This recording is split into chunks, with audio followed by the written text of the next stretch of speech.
Good morning and Assalamu alaikum. This is me, your teacher, Miss Samreen Haroon.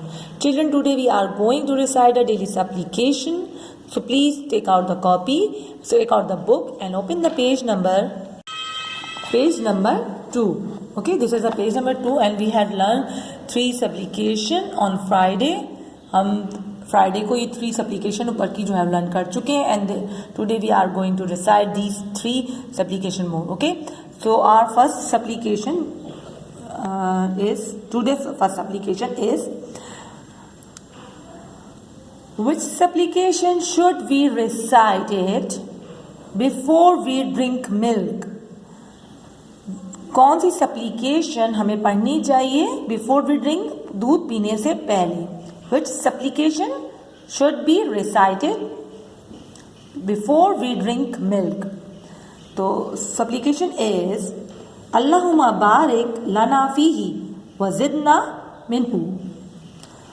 Allahumma barik lana fihi wa zidna minhu.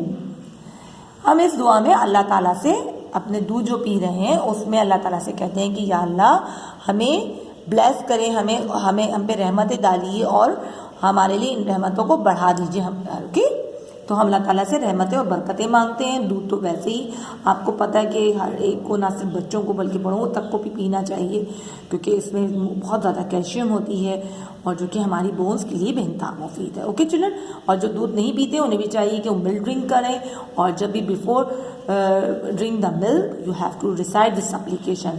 And supplication is, मेरे साथ पढ़ेंगे साहब, अल्लाहुम्मा बारिक लना फीही व ज़िदना मिन्हु. Okay, now second supplication, today's second supplication is, what should we recite before we sleep?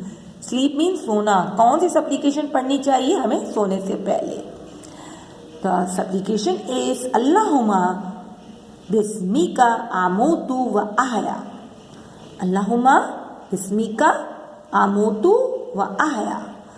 तो हम इसमें कह रहे हैं कि अल्लाह, हम अल्लाह तेरा ही नाम लेके मरते हैं और तेरा ही नाम लेके हम उठते हैं. तो जब भी आप सोने के लिए लेटे, चाहे आप किसी वक्त भी सो रहे हो, दोपहर को या रात को, तो हमेशा ये दुआ पढ़ के सोएं, अल्लाहुम्मा बिस्मिका आमुदु व अहया. These are the very easy supplications. Okay, so now to the third supplication, what should we recite when we wake up?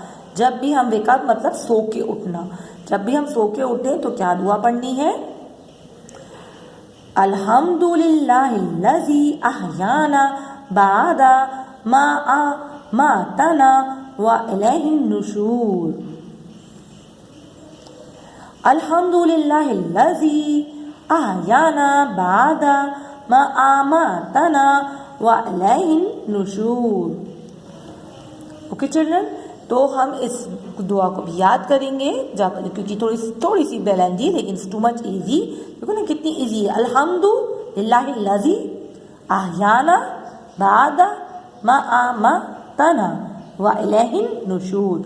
इसमें भी हम अल्लाह ताला से कह रहे हैं कि या अल्लाह हम तेरी ही इबादत करते हैं और तूने ही हमें ज़िंदगी दी है, तू ही हमें मौत देने वाला है और हमें तेरे ही पास लौट कर आना है. मतलब जाहिर सी बात है, हम मुसलमान हैं, वी आर द मुस्लिम, तो अल्लाह, जैसे कि हमारा बिलीफ है कि अल्लाह ही ताला ने हमें ज़िंदगी दी है और मौत भी अल्लाह ही ताला देने वाला है और हमें एक दिन अल्लाह ताला के पास लौट कर जाना है. क्या मतलब है? क्योंकि ज़ाहिर हम आखिरत के रोज़ पर, मतलब क़यामत के दिन पर ईमान रखते हैं, यकीन रखते हैं, तो हमें अल्लाह ताला तेरे ही पास लौट कर आना है. तो हमारी मौत होगी और हम उसके बाद जब आखिरत का रोज़, क़यामत का दिन होगा, तो हम तेरे ही पास आएंगे. तो अल्लाह ताला की हमें इबादत करनी चाहिए और अपने गुनाहों से माफ़ी मांगनी चाहिए और अपने बड़ों का भी कहना मानना चाहिए. ठीक है बच्चों? So my dear children, today you have to learn just only these 3 supplication. Okay children, अल्लाह हाफिज़ and take care. Bye bye.